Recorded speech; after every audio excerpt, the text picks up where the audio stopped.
ప్రస్తుత కాలంలో dieting trend నడుస్తుంది. ఎందుకంటే చాలా మంది అధిక బరువు సమస్యను ఎదుర్కొంటున్నారు. అలాంటి వారందరూ తమ బరువును తగ్గించేందుకు డైటింగ్ అంటూ ఆహారం తినడాన్ని మానేస్తున్నారు.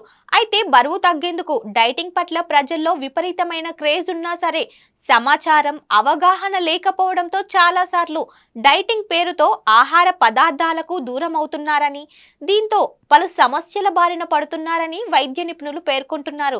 ముఖ్యంగా బరువు తగ్గే సమయంలోనే రాత్రి భోజనం మానేయడం గమనించవచ్చు. ఈ అలవాటు బరువును తగ్గించవచ్చు లేదా తగ్గించకపోవచ్చు. ఇది ఖచ్చితంగా మిమ్మల్ని అనారోగ్యానికి గురి చేస్తుందంటున్నారు. రాత్రి భోజనం మానేయడం వల్ల మీ శరీరంపై ఎలాంటి ప్రభావం ఉంటుందో తెలుసా?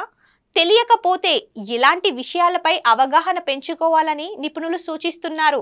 బరువు తగ్గాలనే తొందర వల్ల రాత్రి భోజనం మానేసే ధోరణి ప్రజల్లో కనిపిస్తుంది. బరువు తగ్గడానికి ప్రజలు ఎవరి సలహా అయినా పాటిస్తూ అటువంటివి చేయడం ప్రారంభిస్తారు. కానీ అది వారి ఆరోగ్యంతో ఆడుకుంటుంది. మీరు నిరంతరం డిన్నర్ను స్కిప్ చేస్తే ఎలాంటి సైడ్ ఎఫెక్ట్స్ ఉంటాయో తెలుసుకోండి. ఆహారం తీసుకోవడంలో రోజుకు 3 ప్రధానమైన అంశాలున్నాయి. మొదటి భోజనం అల్పాహారం, రెండవ భోజనం మధ్యాహ్న భోజనం, మూడవ భోజనం రాత్రి భోజనం. అటువంటి పరిస్థితుల్లో మీరు ఈ భోజనాలలో దేనినైనా వదిలేయడం ప్రారంభిస్తే మీ శరీరంలో పోషకాల కొరత కారణంగా రోగనిరోధక శక్తి తగ్గడం ప్రారంభమవుతుంది. దాని కారణంగా మీరు మళ్ళీ అనారోగ్యానికి గురవుతారు. కొన్నిసార్లు పోషకాల కొరత కూడా తీవ్రమైన ఆరోగ్య సమస్యలను కలిగిస్తుంది. డిన్నర్ను దాటేయడం వల్ల మీ నిద్ర తీరుకు భంగం కలుగుతుంది. దీని కారణంగా చిరాకు, వికారం వంటివి మీ మూడ్లో ప్రతికూల మార్పులు సంభవించవచ్చు. అంతేకాకుండా రాత్రిపూట సరైన నిద్ర లేకపోవడం వల్ల జీర్ణక్రియ రేటు మందగిస్తుంది. రాత్రి భోజనం మానేయడం వల్ల మీరు కొంత సమయం వరకు బరువు తగ్గినట్లు అనిపించవచ్చు, కానీ అది మీ బరువు వేగంగా పెరగడానికి కారణమవుతుంది. ఇలా మీరు తీవ్రమైన వ్యాధులకు గురయ్యే అవకాశం ఉంది.